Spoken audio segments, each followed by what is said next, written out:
कभी ऐसा लगा है कि कैब बुलाना हो या खाना ऑर्डर करना, ये जो ऐप बेस्ड सर्विसेज हैं, ये अचानक इतनी महंगी कैसे हो गई? अगर ऐसा लग रहा है तो ये कोई वहम नहीं है, बिल्कुल नहीं, ये एक हकीकत है। और आज हम इसी के पीछे की पूरी कहानी को एक-एक करके परत दर परत खोलने वाले हैं।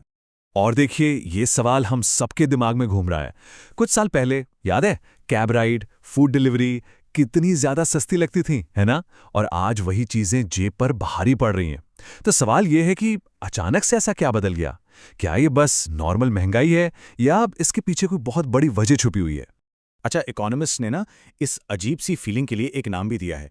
वो इसे कहते हैं वाइब्रेशन। ये एक ऐसी सिचुएशन है जब जब इकोनॉमी के आंकड़े तो कहते हैं कि सब ठीक है, ग्रोथ हो रही है, लेकिन जब हम अपनी जेब देखते हैं, अपना घर का बजट देखते हैं, तो लगता है कि यार हालात तो कुछ ठीक नहीं लग रहे हैं। बस यही जो डिस्कनेक्ट है ना, उसी का ये नतीजा है। तो फिर चलिए इस पहेली के तह तक चलते हैं।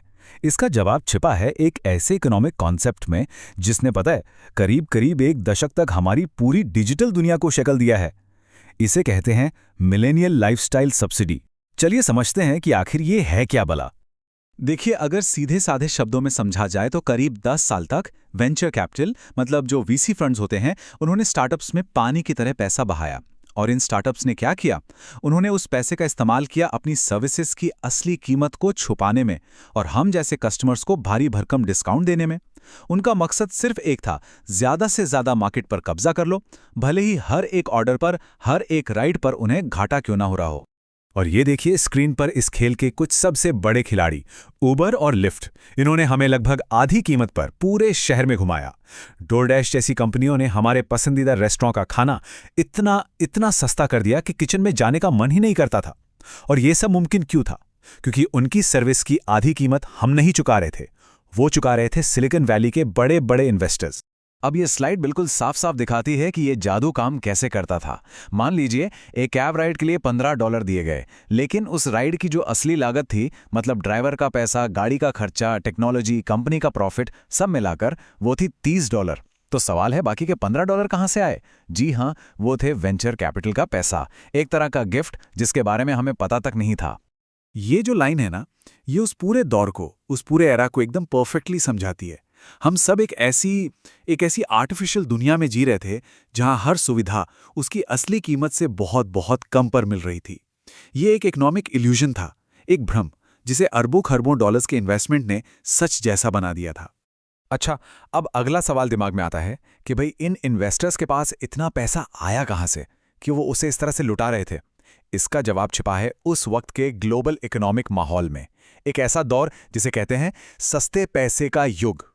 हुआ यह कि 2008 के फाइनेंशियल क्राइसिस के बाद दुनिया भर के सेंट्रल बैंकों ने इंटरेस्ट रेट्स को लगभग जीरो कर दिया। इसी को जीरो इंटरेस्ट रेट पॉलिसी कहते हैं। अब सोचिए, जब लोन पर ब्याज ही नहीं देना पड़ रहा तो बड़े बड़े फंड्स ने क्या किया? उन्होंने जमकर कर्ज लिया और उस सारे पैसे को वेंचर कैपिटल फंड्स में लगा दिया। और ये फंड्स तो हमेशा ही ऐसे आइडिया की तलाश में रहते हैं जहां हाई रिस्क हो पर रिटर्न भी बहुत बड़ा हो। तो ये जो पूरी पाइपलाइन थी वो कुछ ऐसे काम कर रही थी। जीरो इंटरेस्ट रेट पर पैसा आया, वो पैसा गया वीसी फंड्स में और वीसीज ने वो पैसा स्टार्टअप्स को दे दिया, बस एक मंत्र के साथ, ग्रोथ, ग्रोथ और सिर्फ ग्रोथ। मतलब मुनाफे की चिंता कोई मत करो, बस सबसे बड़े बनो, मार्केट पर पूरी तरह कब्जा कर लो, बाकी सब बाद में देखा जाएगा। लेकिन जैसा कि हम सब जानते हैं, हर पार्टी कभी ना कभी तो खत्म होती ही है। और ये जो सस्ते पैसे वाली पार्टी थी ना, वो भी कुछ साल पहले अचानक से बंद हो गई। तो चलिए अब ये समझते हैं कि आखिर ये म्यूजिक बंद क्यों हो गया। दुनिया भर में जो महंगाई बढ़ रही थी, उसे कंट्रोल करने के लिए सेंट्रल बैंकों ने इंटरेस्ट रेट्स को तेजी से बढ़ाना शुरू कर दिया। जो रेट 2020 में लगभग जीरो पर था, वो 2023 आते आते 5% से भी ऊपर चला गया। और बस अचानक से वो जो सस्ता पैसा था वो अब बहुत महंगा हो गया था। और जैसे ही पैसा महंगा हुआ ना, इन्वेस्टर्स का मूड, उनका मिजाज रातों रात बदल गया। अब उन्हें सिर्फ ग्रोथ की बड़ी बड़ी कहानियों में कोई इंटरेस्ट नहीं था। अब उनका सिर्फ एक ही सवाल था, प्रॉफिट कहाँ है, हमें पैसा कमाकर दिखाओ। तो बस कंपनियों के लिए खेल के सारे नियम ही बदल गए। ब्लिट्ज स्केलिंग, या मतलब प्रॉफिट की चिंता किए बिना बस तेजी से मार्केट कैप्चर करने वाली जो स्ट्रैटेजी थी, वो अब खत्म हो चुकी थी। अब कंपनियों को यह साबित करना था कि वो सिर्फ बड़ी नहीं है, बल्कि वो पैसा कमा भी सकती हैं। और सच तो ये है कि कीमतें बढ़ाने के बाद भी इनमें से कई कंपनियां आज भी प्रॉफिट के लिए स्ट्रगल कर रही हैं। और इस पूरे बदलाव का इसका सीधा असर पड़ा हम जैसे कस्टमर्स पर। अब हमें उन सभी सर्विसेज की असली कीमत चुकानी पड़ रही है, वो सर्विसेज जो सालों तक हमें भारी भरकम सब्सिडी पर मिल रही थीं।